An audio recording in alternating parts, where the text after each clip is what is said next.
Okay lang ba na nanonood ng porn yung partner mo kahit na may nangyayari naman sa inyo? Number one, para saan ba ang panonood ng porn? Yun kasi siguro yung dapat tanong eh. Diba? Para masabi mo kung okay lang ba o hindi okay.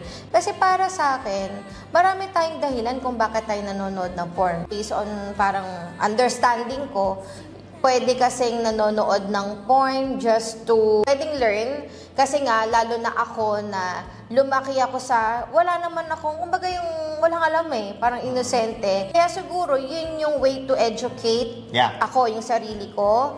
One.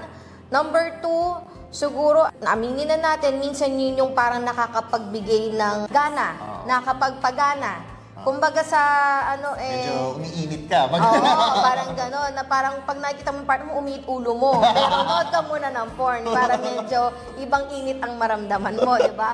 Bibwisit ka pag nakikita mo siya agad, parang ayaw mo na makipag, sex. So, sige, nood muna ako para mawala yung buwisit ko sa partner ko. Parang gano'n.